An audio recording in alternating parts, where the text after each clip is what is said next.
Azken urtietan baita ere ikusten egia nola Europar Batasuneko estatu gobernu ezberdinek nola idian behaien aurrekontuetan gastu militarra igotzen, nola idian gerran mehatxu hori behin eta berriz zabaltzen, mezu implizitu edo esplizituagoak erabiliz, eta baita ere begibistakoa da gastu militarrea bideratzen den gastu guzti horrek eragiten dula baita ere langile klasean pobretze hortan sakontzia. Izan ere, gastu militarrea armagintzara bideratzen den diru guzti hori dalako precisamente gero osasungintzara, pentsioetara, hezkuntzara eta bestelako alor sozialetara justuki bideratzen ez den diru hori. Horrea gastu militarrera armagintzara bideratzen dalako.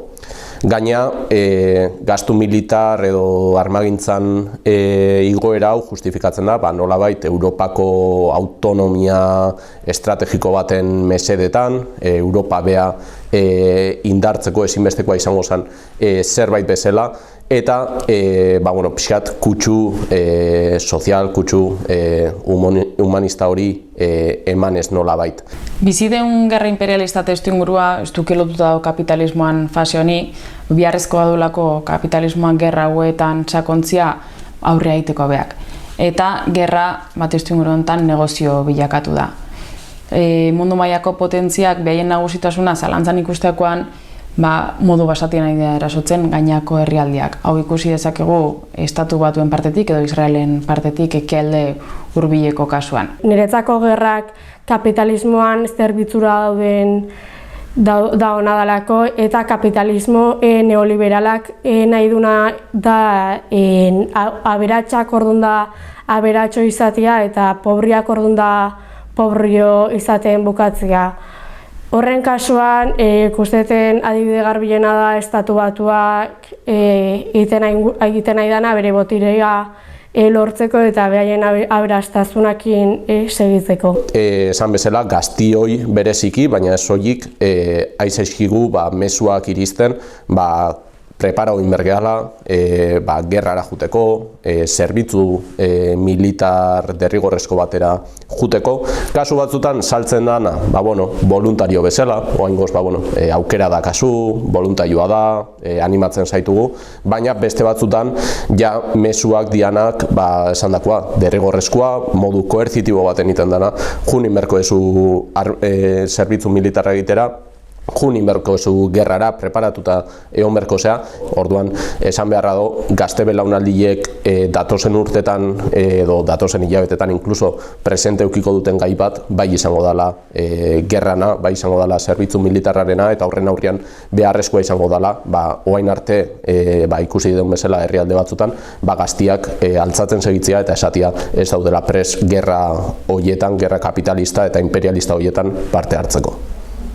Baita ere, ikustetela garrantzia handikoa gaur egun dakaen indarra eta boteria zare sozialak eta horrekin zaltzeiguen askotan esate dugu ondiala 20 lako edo 200 zifra soil bat bezala. Eta horren atzean askotan errealitatetik atatzega eta fikzio bezala iruditzen zaigu hori ez honetan zenbaki utxo badala eta ez horien atzean dauden bizitza guzti horiek eta hildako famili, ume, heldu eta guzti horiek. Ikusi besteik ez dago negozio bilakatu dela gerra, armen industria izanik kapitalismoan beso garrantzitsuenetako bat.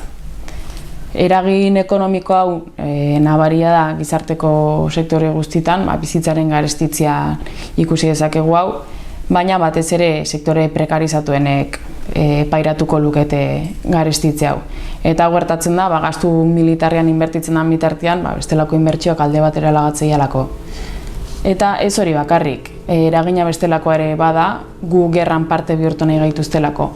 Ikusi besteik ez dago, zenbait herrialdetan nola berriz ere itzultzen nahi den derrigorrezko soldaduskan ideia hori, eta gaina nahi duten emakumeak ere horren parte izatea.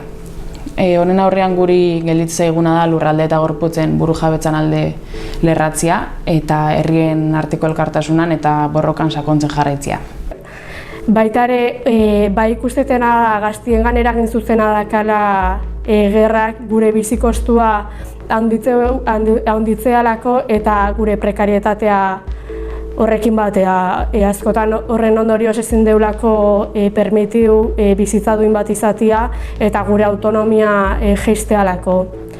Horren ondorioa atetena da gerra eta kapitalismoa bat doazela eta aberats gutxi horiek nolak zeukoen danaiten behaien aberastasuna lortzeko bestiai behitu gabe eta bestien bizitzan importantzirik eman gabe.